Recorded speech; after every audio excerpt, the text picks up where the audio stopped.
Madame, monsieur, bonjour. Merci de nous rejoindre sur Radio Côte d'Ivoire pour ce premier numéro de la semaine de votre magazine. La parole est à vous.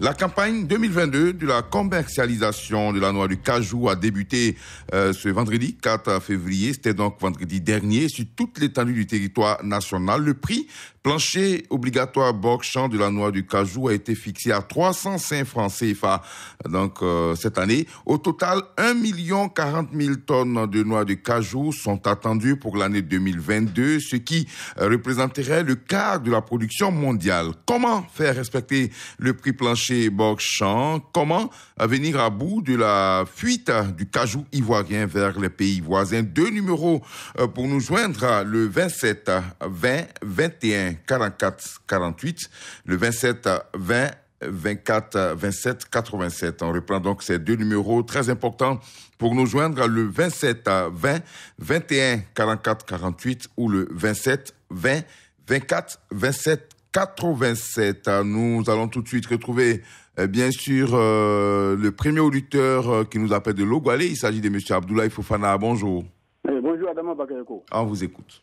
Ouais, au moment où vous êtes en train de parler de l'émission, où on a déjà parlé de 305 francs, à ce moment-là même où je vous parle, le prix n'est pas respecté dans cette partie de la région de Séguéla, que moi je connais, que j'ai visité récemment.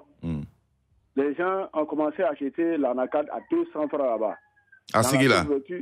Dans la sous-étude de Kamalo, les villages comme Bengro, Lawa, Chumois, Sagoura, Doula, Bengro, Kamalo, Tala, etc. etc.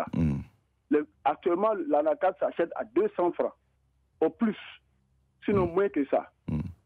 Alors, moi, je constate que chaque année, c'est la même chose. Le gouvernement donne son prix, ils sont à Abidjan là-bas, ils ne font rien pour que le prix soit respecté sur le terrain. En tout cas, pour ce qui nous concerne dans cette partie de la Côte d'Ivoire. Mais monsieur Abdoulaye Fofana, quand on dit qu'ils ne font rien, il y a le conseil coton Anacad qui est représenté dans toutes les régions du pays. Moi j'ai fait plusieurs campagnes d'Anacad dans mon village. Et je sais que vous vous souvenez peut-être de mes appels, mais c'est le conseil qu'a fait le conseil coton Anacad. Anacad, coton, on ne les voit pas. Ils ne viennent pas. Ils nous demandent seulement, ils demandent à nos parents de se constituer en coopérative. Ce qui est normal d'ailleurs. Et Adama Bakayoko, vraiment, vous êtes un grand reporter. Si vous faites un reportage ici, la question, vous verrez que pour constituer une coopérative, vraiment, c'est la croix et la bannière.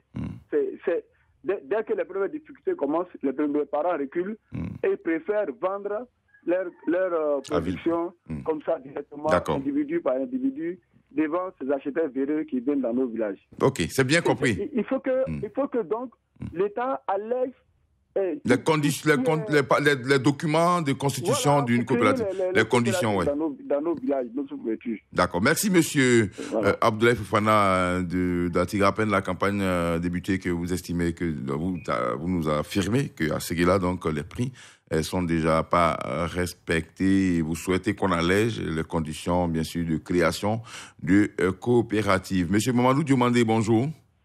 Bonjour, Adama. Vous nous appelez de Sipilou. Bon début de semaine. Merci beaucoup à vous également. On vous écoute. Voilà. Le problème est dans la main des conseils coton Anacad. C'est qu'ils sont habités à veiller sur les planteurs et aux acheteurs par rapport au prix fixé par le gouvernement. Donc, ils doivent prendre leur travail à bas le corps. Quand il n'y a pas un travail sérieux envers ce point-là pour contrôler, parce qu'ils sont nommés pour ça, et ils doivent travailler pour ça, pour que leurs parents bénéficient à la suite de leur front. Mais pas de suivi. Le prix n'est pas important, mais c'est d'acheter dans la main des planteurs qui est plus important. Et puis, vraiment pour éviter que l'anacade parte ailleurs, il faut que vraiment le gouvernement qui fixe le prix aussi doit permettre aux opérateurs économiques d'acheter au moment aux planteurs. Parce qu'on fixe le prix et quand la campagne commence, une semaine, 2 semaines, pas d'argent sur le terrain. Il n'y a plus d'argent. Pas d'acheteurs. Oui? Pas d'acheteurs. Pas d'acheteurs. Ils n'ont pas les moyens pour payer. Mais les planteurs, ont besoin, ils ont des problèmes. Ils ont les enfants à l'école, ils ont une famille à nourrir. Il y a les soins médicaux qui sont là. Donc, ils vont faire. Ils ne vont pas attendre un mois à stocker le produit dans la maison, puis ça pourrit. Donc vraiment, et puis le gouvernement doit veiller sur le problème des routes. Il faut la route pour évacuer les produits envers les usines pour pouvoir bénéficier aux planteurs un achat parfait. Et puis vraiment le conseil coton en NACAD là. Franchement, les gars font tous les dossiers. Ils mettent les dossiers en place pour qu'ils soient suivis. Mais quand il faut qu'ils prennent l'argent là après, il n'y a plus de suivi. Les acheteurs véreux font ce qu'ils veulent sur nos parents. Monsieur Dumandé. Oui, Adama. Vous êtes à Sipilou, c'est une zone frontalière, et quand on parle du fuite des produits, vous êtes donc concerné. Qu'en est-il chez vous là-bas, généralement? Chez nous, moi j'ai eu le courage du CB, de la douane, et tous les gars, même le gouverneur, les gars s'expliquent, même le chef de canton, M. Aubin, il s'explique pour qu'il n'y ait pas de fuite, pour que vraiment, parce que nous on a besoin de route, on a besoin de goudron. Donc nous, notre projet de goudron en marche, sinon on hasarde à faire fuir notre produit à Guinée, vraiment les ressources là. Oui, ils ne seront pas là. Merci, ouais, ok.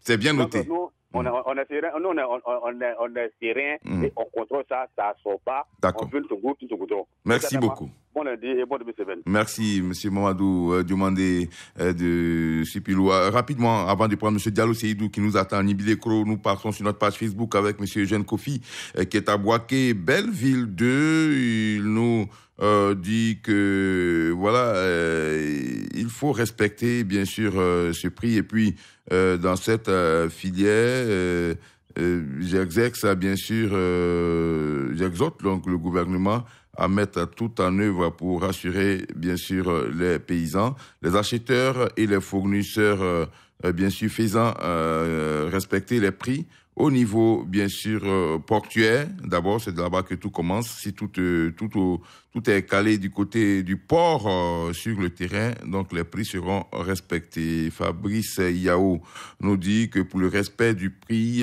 il appartient donc aux producteurs eux-mêmes de ne pas se laisser et donc faire et exiger le prix plancher. Quant à la surveillance, en plus des forces de l'ordre, il faut impliquer les jeunes dans les villages frontaliers moyennant un intéressement. Voilà donc la proposition de Fabrice Yao. Au standard, maintenant, nous retrouvons M. Diallo Seydou qui est aussi dans une ville frontalière à Nibilécro. Bonjour. Bonjour, Adama Bakayoko. On vous écoute. Ils ne sont pas prêts. On fixe le prix, pas de liquidité. Le planteur est là, pas d'acheteur. Le monsieur est là, il doit manger, il vide de sa main, pas d'acheteur. Alors, quand c'est comme ça, quand les gens quittent sur l'autre côté, il ne s'agit pas de dire que c'est 300 francs ou c'est 100 francs. Si on fixe le prix, il y a l'argent. Le monsieur, il n'a pas le temps pour aller sur l'autre côté. Mais de l'autre côté, ils ont le billet de banque. Ils sont à côté de la frontière. Il y a plus de 1000 routes pour entrer au Ghana. Là-bas, on vous dit que c'est 500 francs et c'est en espèces. On doit vendre dans le pays, pas d'argent. Mais pour finir, qu'est-ce que vous voulez que l'on fasse? On va où il y a le billet de banque? Pendant que le planteur est là, les manœuvres attendent leur argent. On a fini de travailler pour notre argent. Et à la pression, des fois, ils vont jusqu'au tribunal pour dire que le patron est là, il ne veut pas vendre. Alors que de l'autre côté, si tu vas, c'est 10 ans de prisonnier ferme. Où ça? Je demande à l'État de Côte d'Ivoire de fixer le prix. Monsieur Diallo, oui. 10 ans d'emprisonnement, c'est où? Oui, celui qui envoie le produit au Ghana. Oui. La loi condamne, il y a un décret présidentiel. Au Ghana? Celui qui prend le produit pour aller au Ghana. Oui. Ah, si vous vous êtes arrêté devant le tribunal, il n'y a pas de circonstances à tenir. Ça, la loi ghanéenne, vous voulez dire? Non, je veux dire que celui qui prend Côte d'Ivoire ici pour aller au Ghana. Oui. Si on t'arrête, un Ivoirien qui prend son café, cacao, oui. n'importe quel produit, si vous rentrez sur le territoire ghanéen, on met la main sur vous, c'est 10 ans de prisonnement.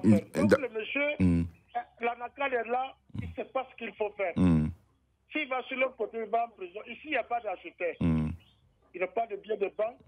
Donc ça crée énormément de problèmes à demain. D'accord. Ok, donc une fois la campagne lancée, Monsieur Diallo, ce que je comprends pas, c'est que les acheteurs, c'est des privés, c'est des hommes d'affaires, ils achètent le produit pour le revendre. D'où vient-il alors qu'on dise que bon, on fixe le prix, et c'est l'État encore qui doit, je comprends pas bien, qui doit permettre à ces acheteurs d'avoir de l'argent pour aller sur le terrain? Non, il s'agit, on parle de coopératives. Oui. À l'époque, les gens entre eux, ou peut-être on a éliminé les Libanais maintenant.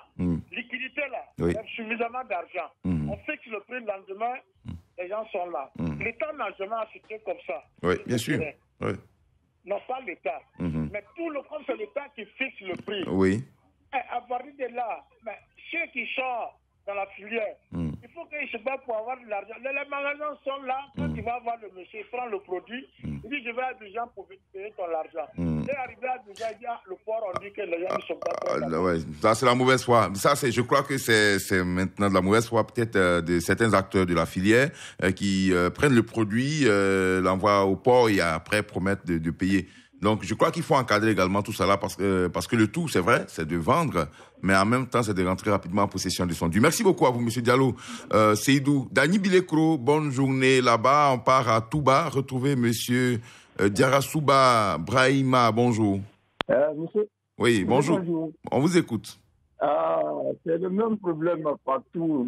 Je suis à Touba depuis que la campagne est ouverte. Alors, les gens, nous sommes aujourd'hui à 200 francs et 225 francs. 225 francs, au moment où on se parle là. Je vous dis. Moi, je vous dis. Et je vous l'affirme aussi. D'accord. Mais quelle est la solution? Qu'est-ce que vous faites, monsieur? Vous êtes producteur de cajou, monsieur Diarasouba? Oui. Alors, qu'en est-il des coopératives? Est-ce que vous êtes constitué en coopérative? Parce que plus on est ensemble, plus on est fort et on peut résister, bien sûr, à la pression donc de ces acheteurs véreux. Est-ce que vous avez des coopératives? Comment ça se passe? Nous avons des coopératives, mais je vous avoue que ces coopératives ne nous indiquent pas en aide, si bien que après la rentrée, nous avons des problèmes d'argent et tout ça là, sincèrement, ça nous met dans des difficultés et nous contraint à accepter cette... Mais la coopérative, c'est vous? Ou bien, parce que c'est l'ensemble de tous les producteurs qui donnent la coopérative. C'est bien ça? Mais nous estimons qu'une coopérative doit avoir un fonds de développement qui peut souvent venir en aide à certaines personnes qui sont dans des difficultés financières. Alors, ce qui se passe, c'est que les acheteurs vous donnent de l'argent au moment où vous en avez besoin, à la rentrée par exemple, et une fois que votre production est sur le terrain, ils se font rembourser à travers les produits, c'est bien ça? Oui, non. C'est parce que lorsque nous avons nos produits sous la main, c'est que nous les touchons, ils nous dépendent. D'accord.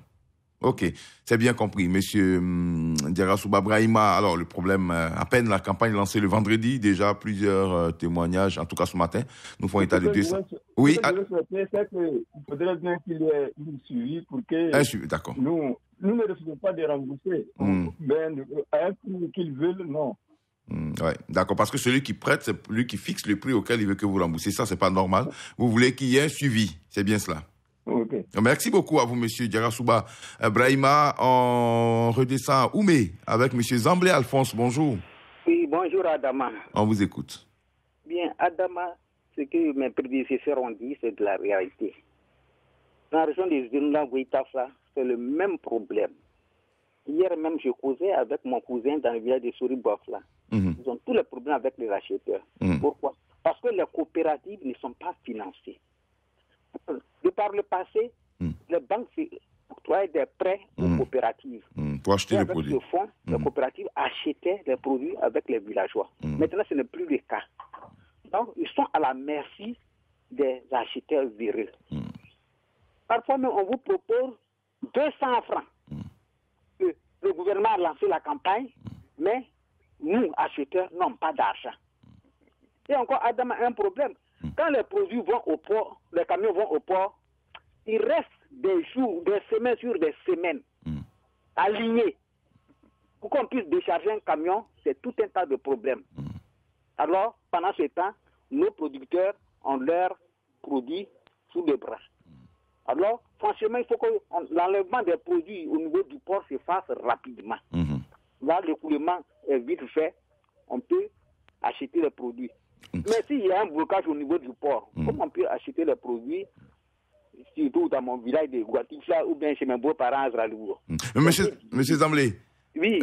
Vous dites que chaque année, c'est le même problème. On fixe le prix, les acheteurs ne respectent pas. Pourtant, il est clair dans la loi et le conseil coton anacarde également nous l'a fait savoir plusieurs fois. Quand un acheteur ne respecte pas le prix, logiquement, la campagne qui suit n'a pas le droit d'avoir un agrément. Comment expliquer cela? Bon, évidemment, tout le monde le sait. Mais est-ce que c'est appliqué sur le terrain? Il y a des contrôleurs, mais est-ce qu'ils font réellement leur travail? Ils ne le font pas. Ils ne le font pas. Et ça se passe à leur nez. Ils ne réagissent même pas. Et quand ils retournent, soit à la préfecture ou bien dans le chef-lieu, de sous-préfecture, bon, ils font un compte rendu bidon, disent que tout marche bien, c'est RAS.